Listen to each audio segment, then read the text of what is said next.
전역에 계신 동포여러분, 여기는 RBS 부흥복음 통일 방송입니다. 여기는 RBS 부흥복음 통일 방송입니다.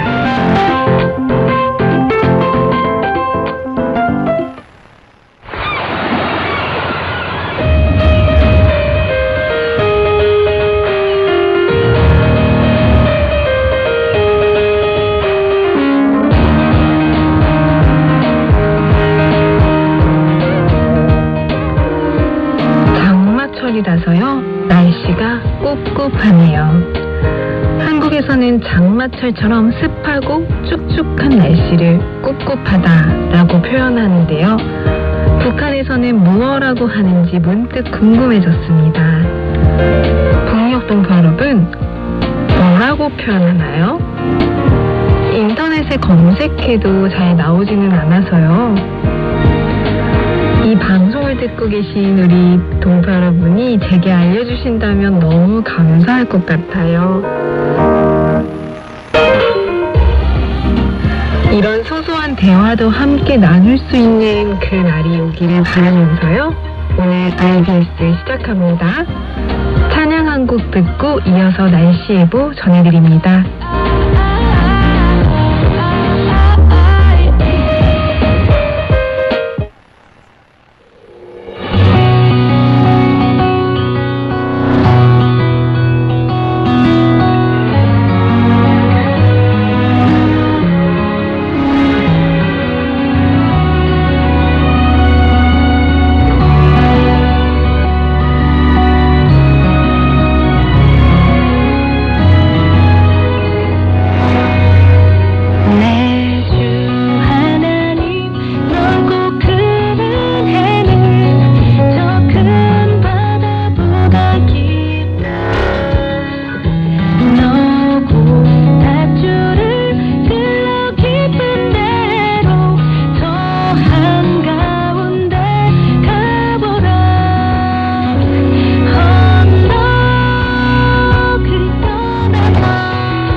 여기는 RBS 부흥복음 통일 방송입니다.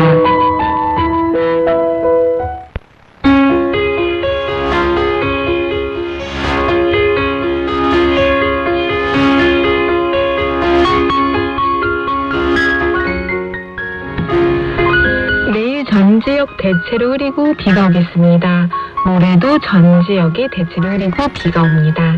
예상 강수량 6일에서 7일은요, 황해도, 평안도, 한경도 10에서 60mm가 내리겠습니다.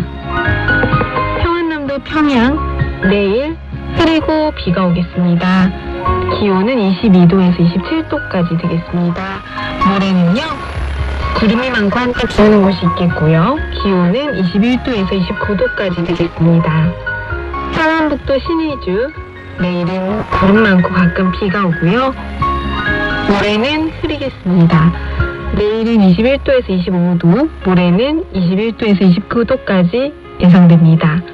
자성은 내일 흐리고 비가 오겠습니다. 모레 역시 흐리고 한때 비 오는 곳이 있겠고요.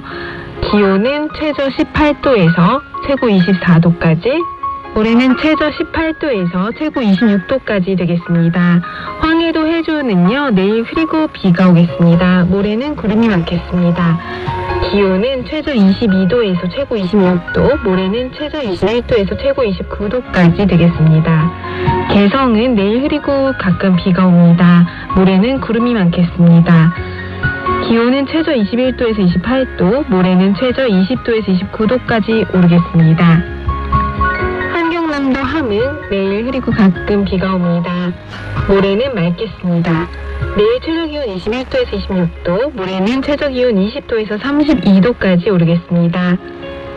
해상 북한은 내일 흐리고 한때 비가 오겠고요. 모레도 흐리고 가끔 비가 오겠습니다.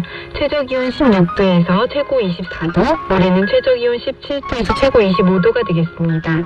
함경북도 청진, 내일 구름 많고 한때 비 오고 모레 흐리고 한때 비가 오겠습니다. 내일 최저기온 19도에서 27도까지 오르겠고요. 모레는 최저기온 19도에서 최고기온 24도까지 오르겠습니다. 무산 내일 흐리고 비가 옵니다. 모레도 흐리고 비가 오고 구름이 많겠습니다. 내일 최저기온 13도에서 최고기온 20도, 모레는 최저기온 14도에서 최고기온 21도가 되겠습니다. 바다 날씨 예보입니다. 동해북부 앞바다 내일 흐리고 비가 오겠습니다. 파고는 1.0에서 1.5m까지 일겠습니다.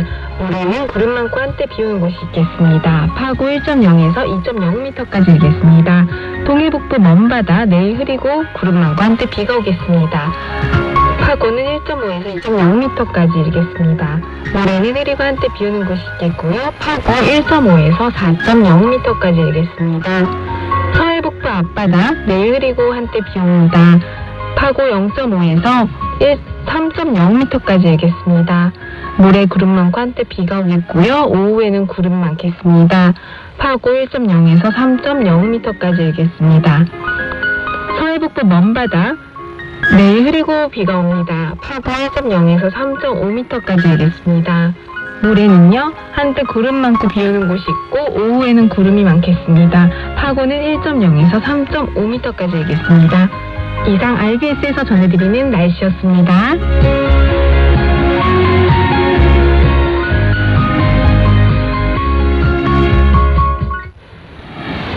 제가 동네에 있는 교회에서 새벽 예배를 드렸습니다.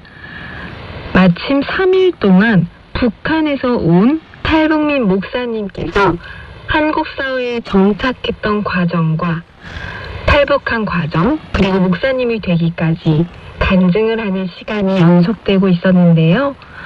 북한에 있던 분으로서 하나님을 믿고 싶지 않았던 마음이 강했지만 강권적으로 믿을 수밖에 없었던 체험, 그리고 그 믿음의 간증을 우리 동포 여러분에게도 전하고 싶었습니다.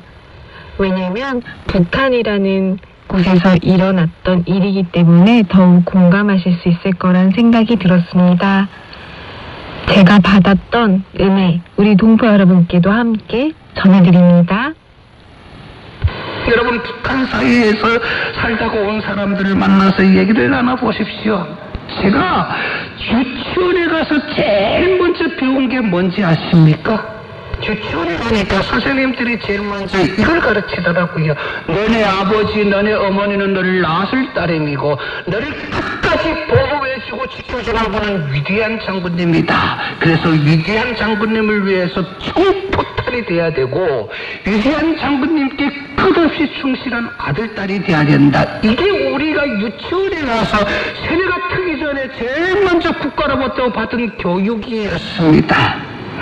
저는 유치원에 가서 이 교육을 받고 하도 이제 받아들이기가 힘들어서 집에 가서 내 아버지, 내 어머니가 있는데 이런 교육을 하니까 조금 의심이 되더라고요. 그래서 집에 가서 아버지에게 물은 적이 있습니다. 아버지, 선생님이 아버지, 어머니는 나를 낳았을 따름이고 나를 끝까지 보호해 주시는 분은 위대한 장군님이라고, 그 위대한 장군님께 끝없이 충실하라고 선생님이 말씀하는데 맞습니까? 아니, 우리 아버지가 그건 잘못된 교육이라고 나에게 제대로 좀 가르쳐줬으면 얼마나 좋겠습니까? 그런데 아버지가 맞는 교육이라고 맞다고 그러더라고요. 선생님 말씀을 잘 듣고 선생님에게 잘 듣고 장군님께 끝없이 충실한 아들, 딸이 되어야 된다. 우리 아버지도 그러시더라고요. 그런데 이 한국에 와서 지금 이 모든 것을 다 돌이켜보니까 여러분, 제대로 된 사회에서 태어났더라면은 제대로 된 교육을 받으면서 아버지도 제대로 된 얘기를 우리한테 해줬겠죠. 참 돌이켜보니까 우리 아버지도 그렇게 말할 수밖에 없었던 이유가 혹 우리가 그 아버지가 이게 잘못된 교육이라고 말해서 듣고 나가서 우리 아버지가 그랬는데 그게 잘못된 교육이래 이런 말실수를 할까봐 그렇게 할 수밖에 없었지 않을까 이런 생각이 듭니다. 여러분, 이 사회라는 것이요, 사회, 여러분 이 시스템이라는 것이 얼마나 중요한지 아십니까? 여러분, 이 공산화라는 게요, 사실은 여러분 공산국가에서 살아보지 못했지 않습니까? 이 공산화라는 게요, 체제가 만들어 놓는 것입니다. 여러분, 우리가 북한에서 받았던 교육, 이 하나만 놓고 보더라도 우리는 세상에서 받지 말아야 될 제일 잔인한 교육을 받으면서 살아왔다는 것입니다. 우리가 살아왔던 세상을 돌아보니까 너무나도 잔인한 세상이었고 너무나 끔찍한 세상이었기 때문에 나는 일찍이 그 사이를 탈북할 수 있었다는 것입니다. 이게 우리 북한에서 오는 사람들의 탈북의 이유입니다. 여러분의 주변에 누군가 탈북자가 있으면 그분들에게 왜 왔습니까? 부모 형제 버리고 이런 이야기를 함부로 하지 마십시오. 다 상처가 있습니다. 상처가. 저는 그런 사이에서 태어나서 살면서 잘못된 세상이라는 것을 깨달았기 때문에 목숨 걸고 나올 수 있었던 것입니다. 제가 나와서 중국이라는 곳에 갔습니다. 이 탈북자라는 신분이 또 살기 너무 힘들더라고요. 그때마다 나는 왜 태어났을까? 나는 이제 어디서 왔다가 어디로 가야 될까? 한없이 이런 질문이 내 마음에 쏟아져 있었습니다.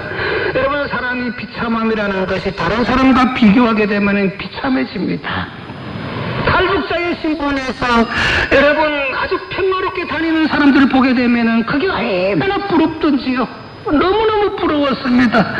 인생의 막바지, 아마 이 탈북에서 사는 삶이 아니었을까요?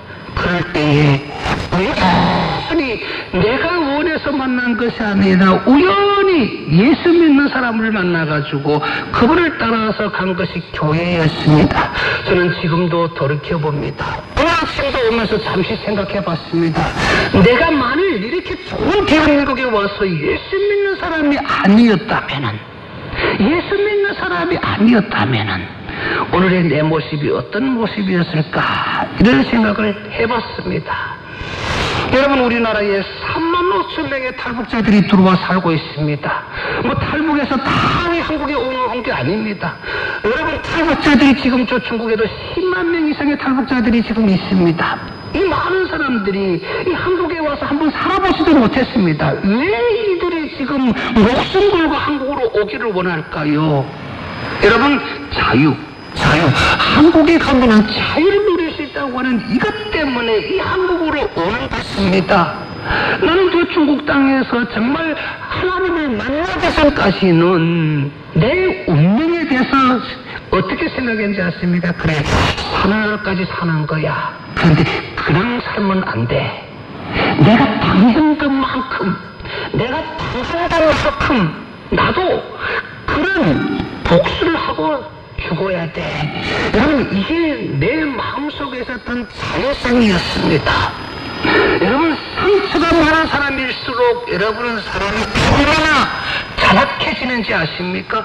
내가 그 상처를 치유받지 못했더라면은 이 한국에 와서도요, 저는 제대로 된 삶을 살지 못했을 것입니다. 그런데 돌이켜보니까 내가 하나님을 찾아간 것이 아니라 일찍이 하나님은 나를 기억하시고 나를 만나주시고 나를 이끌어 주셨다는 것입니다. 탈북자의 신분이니까 거의 거지나 다름없지요. 어느 날 여러분, 창고 같은 곳에서 자고 있는데 남의 집 창고에서 잤습니다. 그런데 그 집 주인인 할머니가 교회 다니는 분이었습니다. 아침에 오늘 이 새벽처럼 새벽 기도로 나오시다가 창고에서 자는 나를 발견하고 나를 깨워가지고, 왜 자는 사람이 여기서 자나?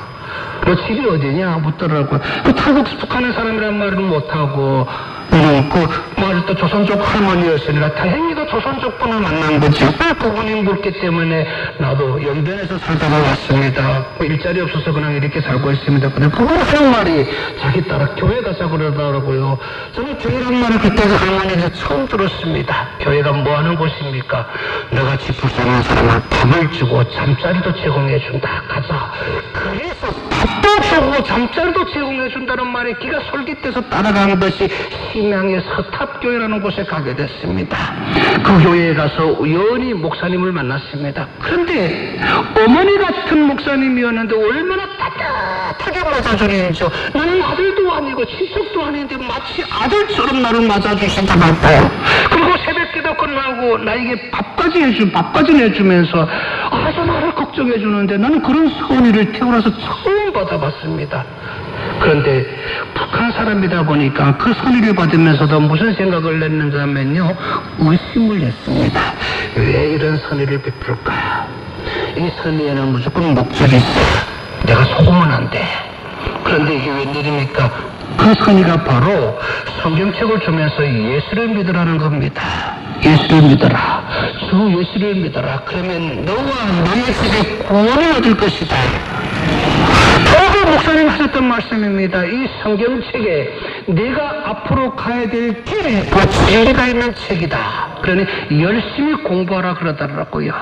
그래서 제가 이 책이 하나님의 말씀이라고 해서 제가 솔깃해진 것이 아니라 이 성경에 내가 앞으로 가야 될 길과 진리가 있는 책이라는 말에 귀가 솔깃해서 이 성경책을 열심히 읽어봤습니다.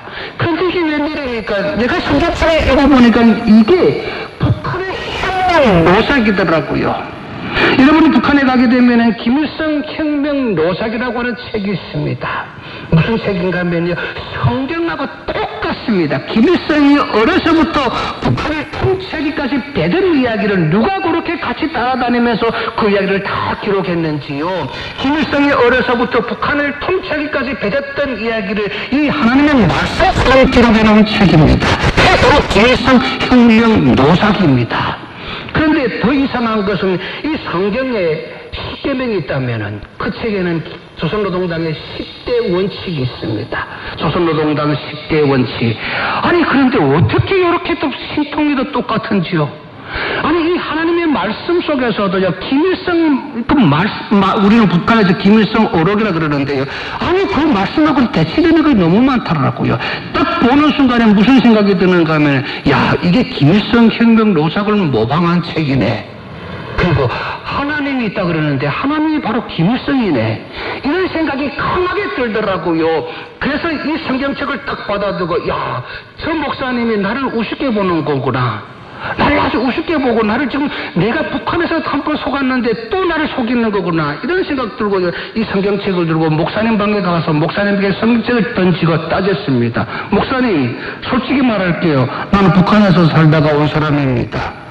아니 이 성경책에 내가 앞으로 가야 될 길이 있고 진리가 있다 읽어봤더니 이게 우리 위대한 장군님의 혁명 노작을 모방한 책이네요. 아니 김일성 사상이 싫어서 또 이렇게 탈북해 왔는데 또 이렇게도 신통에도 똑같은 사상을 공부하라 그래요? 나는 절대 이거 인정할 수 없습니다 하고 목사님하고 싸우기 시작했습니다. 그런데도 목사님은 화를 내지 않습니다. 쫓아내지 않습니다. 이쯤 되면은 너 예수 안 믿으라면은 가. 우리를 널 도와줄 이유가 없어. 쫓아내야 되는데 안 쫓아냅니다. 그런데도 다 받아줍니다. 너무 이상했습니다. 내가 이렇게 반항하면은 나를 발로 차든지 나를 내쫓아야 되는데 그런데도 나를 다 받아줍니다. 그러면서도 나를 이해시키려고 하더라고요. 그래서 나는 어떤 생각이든 아니야. 이 사람들은 절대적으로 나를 속이려고 하는 거냐. 그래서 나는 그때부터 마음문을 닫기 시작했습니다. 닫고 모든 시스템을 내가 한번 증명해서 목사님이니까 한번 내가 논쟁을 해야 되겠다. 그래서 교회 시스템을 쫙 보기 시작했습니다. 더 의심스러운 게 뭐였는지 아십니까? 여러분 예배 끝나고 목사님께서 그때는 북한의 고난의 행군 때였습니다. 북한 동족들이 근무 짓고 있습니다. 저들을 위해서 기도합시다고 기도시키는데 어떤 사람들은 우리 위해서 기도하더라고요. 눈물 흘리면서 기도하더라고요. 제가 이렇게 살펴보니까요, 어떤 사람들이 눈물을 흘리며 기도하는데 저는 그게 감동이 없었습니다. 무슨 생각이 드는가 하면 저것 보라. 저게 우리가 북한에 있을 때 아버지 장군님 울었던 모습하고 똑같지 않느냐. 저 사람은 지금 철저하게 속고 있는 거, 이런 생각밖에 없었습니다. 그러니까요 모든 것을 다 부정적으로 보기 시작했습니다. 그리고 목사님하고 싸우기 시작했습니다. 목사님 나를 다른 사람들처럼 어리숙한 사람으로 보지 마세요. 나는 북한에서요, 이보다 더한 교육을 받고 더한 사상에 내가 길들였던 사람입니다. 강요하지 마세요. 그 목사님하고 계속 싸우기 시작했습니다. 해주는 밥을 먹고 제공해주는 잠자리에 살면서도 나는 이거 절대적으로 수긍할 수가 없었습니다. 그러다 보니까 목사님하고 계속 싸우기 시작했죠. 그런데도 쫓아내지 않으려고 친자식처럼 나를 돌봅니다. 여기에는 그래도 무슨 목적이 있을 것이야. 계속 의심하기 시작했습니다. 그런데 어느 날 이 모든 것을 다 치워지게 하는 사건이 있었습니다. 그렇게 목사님하고 6개월 동안 살면서 여러분 밥 얻어먹는 거는 좋았지만 이걸 논쟁하는 게 정말 고통이었습니다. 정말 이게 제가 뒤돌아보니까 참 나도 어떻게 그렇게 내가 목사님하고 이렇게 모질게 했는지 지금 뒤돌아보니까요 참 그렇게 할 수밖에 없었던 나의 삶이란 것입니다. 그런데 6개월이 지나서 어느 날 갑자기 그 교회에 중국 공안들이 들이닥쳤습니다. 후에 알고 보니까 누군가가 공안에다가 목사님 집에 북한 사람이 와 있다고 고발한 겁니다. 잡으러 왔습니다. 자, 이쯤 되게 되면은 목사님이 누구를 먼저 걱정해야 될까요? 교인들과 교회를 먼저 걱정해야 되지 않을까요? 그리고 나를 쫓아내지 않아야 되지 않을까요? 너 때문에 우리 교회가 위험하게 됐다. 빨리 너 도망가라. 너 살든지 발을 도망가라. 우리 교회 이러다가 너 때문에 다 날아간다. 이래야 되는데 그 순간에도 목사님이 나를 막 품어주고 나를 걱정하는 겁니다. 그러면서 하셨던 말씀 지금도 기억납니다. 내 운명이 오늘 하나님에게 달려있다. 걱정하지 마라. 하나님이 살아계시는 분이다. 이 말씀을 해줄 수 있는데 그때요. 아니 목사님이 도대체 무슨 용기로 이런 말을 하는 거냐. 하나님이 어디에 있다고. 하나님이 어떻게 나를 지켜주는데 목사님이 나를 지켜줘야지요. 그러면서도 그 속에서 싸웠습니다. 아니야, 하나님이 지켜주실 거야.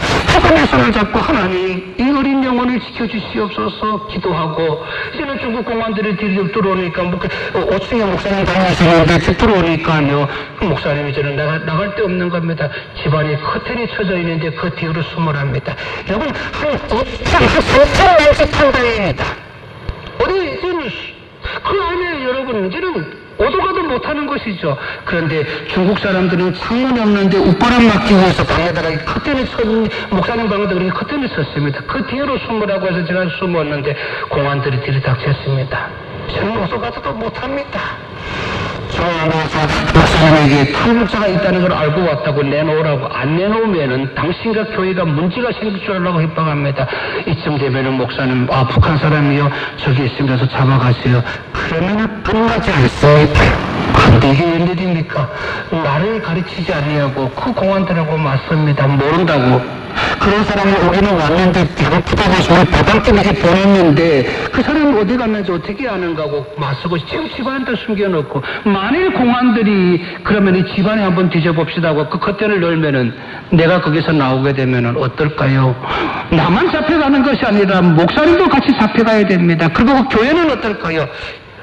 교회는 어떨까요? 문 닫아야 됩니다. 그럼에도 불구하고 목사님이 나를 위해서 그렇게 담대히 맞서는 겁니다. 그날 하나님이 역사하셔서 중국 공안들이 뒤져보지 아니하고 하나님이 다 하신 것이죠. 다음에는 오면은 신고하라고 가버렸습니다. 그런데 내 마음이 어땠을까요? 와, 목사님 날 지켜주셨네. 진짜 하나님이시네요. 이랬을까요? 아닙니다. 나는 그 순간에도 웃음을 냈습니다. 왜 나에게 이런 선의를 베풀까? 목사님이 이런 선의를 베푸는 이유가 무엇일까? 그게 더 의심스러웠습니다. 그럼 공안들이 나오고 제가 커튼을 열고 나오면서 목사님에게 따졌습니다. 목사님, 저는 오늘 분명히 알아야 되겠습니다. 왜 이런 모험을 감수하며 이런 위험을 감수하면서 나를 지켜주는 겁니까? 목사님, 무슨 목적이 있지요? 나는 목사님의 아들도 아니고 친척도 아닌데 왜 이런 선의를 베푸는 겁니까? 나는 오늘 이걸 알아야 되겠습니다. 목사님이 빠졌습니다. 그때 목사님께서 하셨던 말씀, 지금도 나는 그 말씀을 이 마음에 담고 삽니다. 목사님 하셨던 말씀입니다. 내가 목사로서 내 목숨 하나 지켜주지 못하고 어떻게 감히 강단에 서서 하나님의 말씀을 증거할 수 있겠느냐. 성경에 보게 되면은 하나님이 한생 있는 이 천하보다 귀하다 그랬다. 내가 너를 찾아주지 못하고 어떻게 감히 강단에서 하나님의 말씀을 증거할 수 있겠느냐.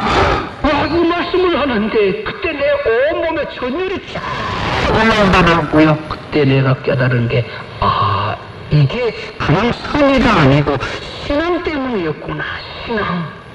신앙 때문이구나 하는 걸 그때 깨달았습니다. 그날 제가 무릎을 꿇었습니다. 목사님, 나는 죄인입니다. 이제부터 하나님을 제대로 믿겠습니다. 진짜 믿겠습니다. 결단하겠습니다. 그리고 그날 제가 목사님에게서 세례를 받았습니다. 이게 나의 신앙생활의 첫 시작이었습니다. 그게 아니었더라면 내가 하나님을 믿는 게 너무너무 힘들었을 것입니다. 여러분 한번 생각해 보십시오. 6개월 동안 목사님과 같이 지내면서 얼마나 많은 사랑과 또 얼마나 많은 은혜를 받았을까요? 그런데 그 은혜에는 감동이 없었습니다. 결과적으로는 나를 위해서 희생하는 그분의 희생정신에 내가 하나님을 만났다는 것입니다. 우리 크리스찬들이요, 사람들을 말로 설득하려고 하지 마십시오. 하나님께서 우리가 원수도 사랑하라고 하는 바로 이 말씀에 우리가 마음을 두고 우리가 행동하게 되면은 그 행동을 불신자들이 예수님께로 돌아오게 되는 것입니다. 나는 그때 경험을 했습니다. 하나님께서 이렇게 목사님을 통해서 만나게 하셨구나. 이게 내가 하나님을 만난 길이었습니다. 그리고 그 하나님께서 나를 내버려 두지 않고 또 목사님을 통해서 연변 해양대학교라는 데 가서 해양대학에서 공부도 하게 되었습니다.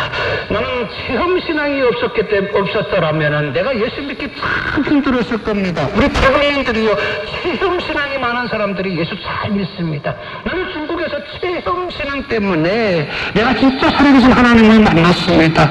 이렇게 목사님을 통해서 만났지요. 그리고 또 중연변 해양대학교에 가서 또 결정적인 하나님을 만났습니다.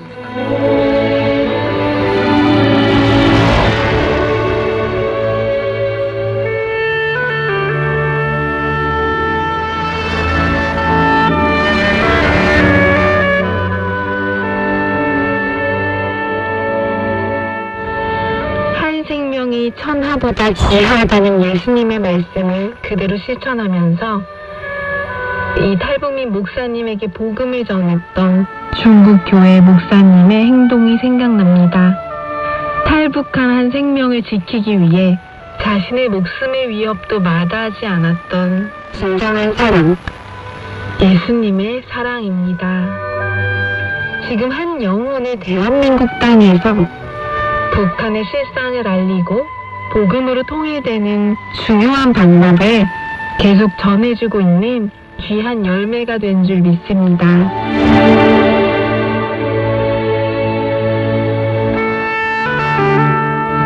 동역동포 여러분, 정말 많이 사랑합니다.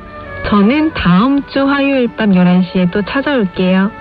서울에서 방한나였습니다.